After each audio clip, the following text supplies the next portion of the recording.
Hello नमस्कार दोस्तों।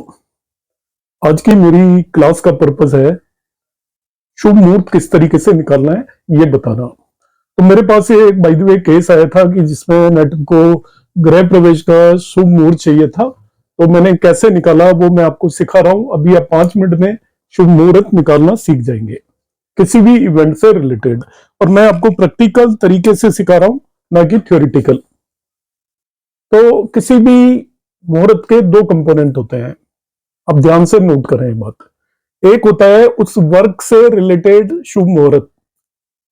उस वर्क से रिलेटेड शुभ मुहूर्त में हम उस वर्क से रिलेटेड शुभ तिथि देखते हैं, शुभ नक्षत्र देखते हैं, शुभ करण देखते हैं, शुभ योग देखते हैं, शुभ वार देखते हैं। किसी भी शुभ मुहूर्त के ये 5 कंपोनेंट होते हैं।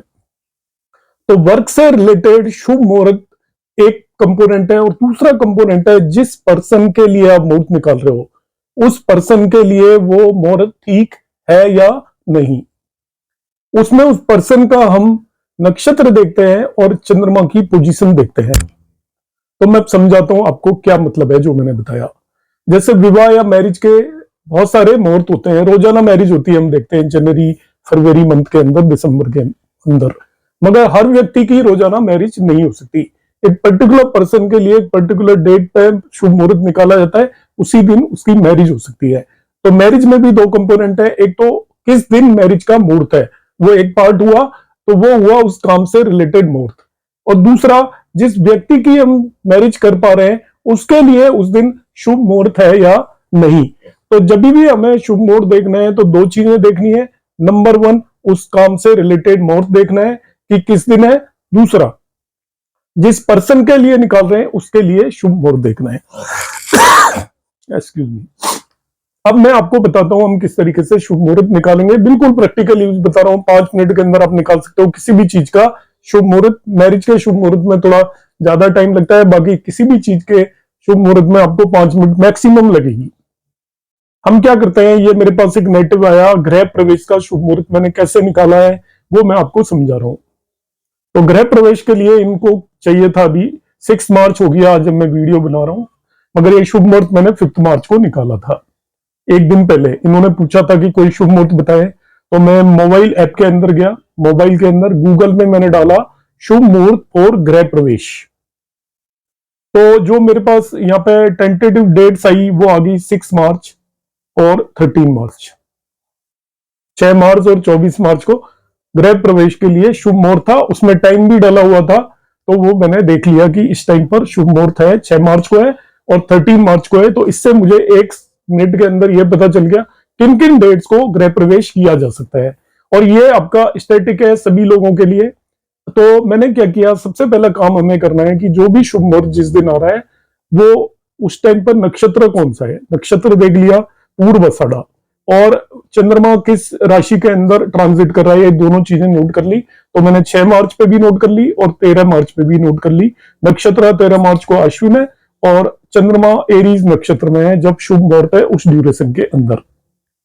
तो ये चीजें मैंने मोबाइल ऐप से नोट की है। इन्हें हम निकाल भी सकते हैं, निकालने का प्रोसेस लेंथी होता है, उसकी आज के जमाने में कोई जरूरत नहीं है। आप किसी भी मोबाइल ऐप या किसी और ऐप पर चले जाएं, आपको शुभ मुहूर्त एक काम से वर्क स्पेसिफिक शुभ मुहूर्त बोलते हैं वो निकाल लिया। अब जो नेटिव आए थे उनके लिए मैंने कैसे डिसाइड किया कि किस डेट को उन्हें गृह प्रवेश करना चाहिए। तो नेटिव की मैंने डिटेल ली। एक तो मैंने उनसे कहा कि आप अपना जन्म नक्षत्र बता दीजिए, ये उन्होंने जन्म नक्षत्र मुझे बता दिया, वो था उनका उत्तर भाद्रपदा और वो सैटर्न का नक्षत्र है, बस इतना काफी है। और दूसरा मैंने उससे उनसे पूछा कि आपका मून आपकी कुंडली में किस साइन में है, पूरी कुंडली की भी जरूरत नहीं है, चंद्रमा किस साइन में है। तो उन्होंने कहा चंद्रमा पाइसेस साइन में। यदि आपके पास उनकी पूरी डिटेल है तो आप कुंडली भी बना सकते हो, और नहीं भी है तो कोई फर्क नहीं पड़ रहा। उनकी अब राशि पूछ लीजिए, राशि मतलब चंद्रमा जिस साइन में है, तो वो पाइसेस में है और उन्होंने जन्म नक्षत्र पता लग गया, वो उत्तर भाद्रपदा है, सैटर्न जिसकी पहली दशा होती है किसी भी नेटिव की लाइफ में। तो अब जो जन्म नक्षत्र है ध्यान रखना, उससे अगला सपोज सैटर्न का जन्म नक्षत्र है तो उसके बाद विंशोत्तरी दशा में मरकरी आएगी, उसके तीनों नक्षत्रों को संपत कहेंगे। उसके बाद केतु आती है विंशोत्तरी दशा में, उसके तीनों नक्षत्रों को विपत। फिर शेम आते हैं, आपका वीनस आता है, उसके तीनों नक्षत्रों को शेम। फिर सन आता है, उसके तीनों नक्षत्रों को प्रत्यारी। फिर आपका मून आता है उसके तीनों नक्षत्रों को साधक, फिर मार्स आता है उसके तीनों नक्षत्रों को वध, फिर राहु आता है उसके तीनों नक्षत्रों को मित्र, और जुपिटर आता है उसके तीनों नक्षत्रों को हम अति मित्र कहेंगे। तो जन्म नक्षत्र से तीसरे नंबर, पांचवें नंबर और सातवें नंबर पर जो भी प्लेनेट आता है, जन्म के समय जिसकी आपकी दशा है या जो जन्म नक्षत्र का लॉर्ड है, उससे तीसरे, पांचवें और सातवें नंबर पर जो भी ग्रह आता है उसके नक्षत्रों को हमें अवॉइड करना है। मतलब इस नेटिव, ये कोई भी शुभ काम करेगा, जब ये नेटिव कोई भी शुभ काम करेगा, जो मर्जी काम हो, इसको हमेशा केतु के, सन के और मार्स के नक्षत्रों में नहीं करने हैं, इसके लिए प्रोहिबिटेड है। हालांकि इनमें भी कुछ नक्षत्रों में छूट है, मगर मैं आपको एब्सोल्यूट बिल्कुल एक्यूरेट मुहूर्त निकालना बता रहा हूं। तो आपने क्या करना है, इसका यदि जन्म सैटर्न के नक्षत्र में हुआ है तो उससे तीसरे, पांचवें और सातवें नंबर पर जो भी ग्रह आते हैं विंशोत्तरी दशा में काउंट करने पर, उनके नक्षत्रों को छोड़ देना है। जिस दिन वो नक्षत्र है तो इस पर्सन को कभी भी उस दिन वो काम नहीं करना है। इसको हम बोलते हैं तारा शुद्धि। तो इस नेटिव की तारा शुद्धि कैसे होगी, देखिए इसका मतलब देखिए 6 मार्च को यदि मैं देखता हूं तो पूर्वाषाढ़ा नक्षत्र है, तो पूर्वाषाढ़ा नक्षत्र होता है शुक्र का, तो शुक्र इसके लिए अच्छा है, तो ये नक्षत्र इसके लिए ठीक है, तारा शुद्धि होगी। देखिए 6 मार्च को यदि मैं 13 मार्च वाला मुहूर्त देखता हूं तो 13 मार्च को जो नक्षत्र था वो अश्विन नक्षत्र है, और अश्विन नक्षत्र केतु का होता है, और केतु का नक्षत्र इस नेटिव के लिए मना है, प्रोहिबिटेड है, इसलिए 13 मार्च को तारा शुद्धि नहीं हो रही है, इसलिए मैं इसको 13 मार्च के लिए अलाउ नहीं करूंगा, मना कर दूंगा। हालांकि ग्रह प्रवेश का नक्षत्र 13 मार्च को है, मगर इस नेटिव का सही तारा नहीं है उस दिन 13 मार्च को, तो इस नेटिव को 13 मार्च को गृह प्रवेश नहीं करना चाहिए। तो पहला कंपोनेंट मैंने बताया तारा शुद्धि, जो बहुत आसान है। नेटिव के जन्म नक्षत्र से तीसरा, पांचवा, सातवां नक्षत्र यदि है, या उसके ट्राइन के जो भी नक्षत्र है, मतलब वो जो ग्रह है उनका लॉर्ड जो है स्वामी, उसके तीनों नक्षत्रों को आप छोड़ दीजिए। इसके अलावा बाकी जो भी नक्षत्र हैं उसमें हम ये काम कर सकते हैं, तीसरा, पांचवा, इसको हम बोलते हैं तारा शुद्धि। आई होप तारा शुद्धि आपको क्लियर होगी। तो पहला काम हम करते हैं तारा शुद्धि। दूसरा काम हम करते हैं चंद्र शुद्धि। तो चंद्र शुद्धि का बहुत आसान तरीका है, उस नेटिव की कुंडली में चंद्रमा जिस भी राशि में है, वो जिस दिन जो काम करना चाह रहा है उस दिन चंद्रमा उससे चौथे, आठवें और 12वीं राशि में नहीं होना चाहिए। तो इस नेटिव का चंद्रमा है एक्चुअली पाइसेस साइन में, तो जिस दिन भी चंद्रमा 3 मतलब जेमिनाइन या मिथुन में होगा, 7 मीन्स लिब्रा या तुला में होगा, 11 मीन्स एक्वेरियस या कुंभ में होगा, उस दिन ये नेटिव का इसको कोई भी शुभ कार्य नहीं करना चाहिए, इसकी चंद्र शुद्धि नहीं होगी। इसके अलावा वो किसी भी साइन में चंद्रमा है तो वो काम कर सकता है, चंद्र शुद्धि हो जाएगी। अब जैसे मैं 6 मार्च को देखता हूं तो चंद्रमा धनु राशि में है, तो धनु राशि में कोई दिक्कत नहीं है, वो नहीं, इसके जन्म के चंद्रमा से चौथी, 8वीं और 12वीं राशि में नहीं होना चाहिए। तो यहां पर 6 मार्च को तारा शुद्धि भी हो रही है और चंद्र शुद्धि भी हो रही है। अब 13 मार्च को देखता हूं तो इसका चंद्रमा एरीज साइन में है, तो एरीज साइन में भी चंद्रमा हो तो कोई दिक्कत नहीं है, मगर 13 मार्च को तारा शुद्धि नहीं हो रही है, मगर चंद्र शुद्धि हो रही है।